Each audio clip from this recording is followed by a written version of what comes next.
TC Garage, it started in 1989, 30 years ago.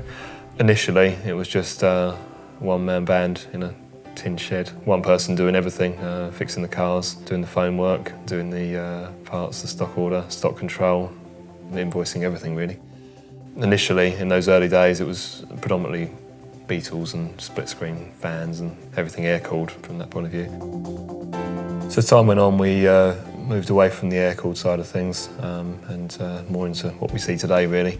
We started to do a lot of GTIs, the VR6s, Scirocco's, that kind of thing. Again, on the Audi side of things, it was more S2s, Quattro Coupes and stuff like that. And that's kind of how we built our reputation, really. 1994 was a big year for us here. It's when we finally migrated out of the tin shed, which either got knocked down or fell down, I'm not sure which, and we moved into the purpose-built workshop that we are now. Initially that was a 2-bay workshop. As demand grew, that multiplied into 4 bays, and then to 6, and now where we are now, which is an 8-bay workshop with 7 ramps. The performance side of the business evolved with us, really. I think in the early days what we were able to and willing to offer was fairly limited. Of course, as the products evolved, of course we evolved with it.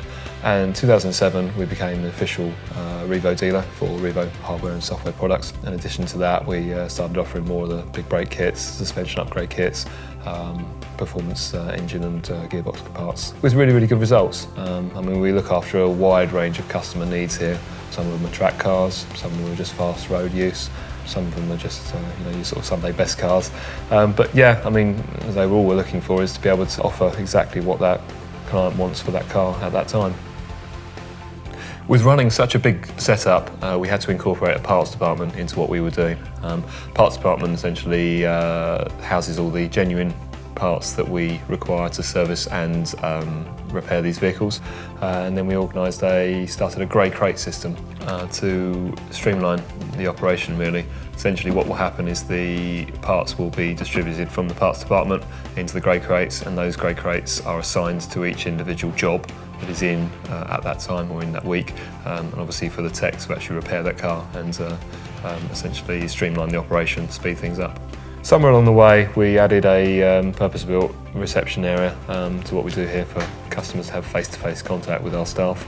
Then we can discuss their needs, what they're looking for with their service or tuning work.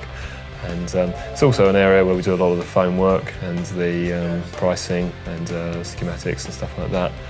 Also another area where customers can comfortably wait while their certain jobs are done using Wi-Fi and with the TV and stuff like that.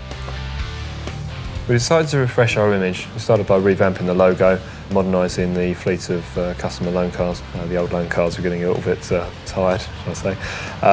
We're now running more modern, more fuel efficient, more eco-friendly, safer and more modern loan cars for our customers to use. We've invested heavily in staff training and more modernised tooling and equipment, really to create a more complete customer experience. In the last 30 years, we've seen incredible changes in our industry and essentially the product we're working on. Late 80s, early 90s, it was all carburetors and digifan fuel injection. And of course, more recently, we've seen a big push towards even greater emission control and high-speed data transfer, electric vehicles, hybrid vehicles, which we're getting involved in as well now. Essentially what we're doing is we're constantly evolving to see if we can stay at the cutting edge of what we're doing.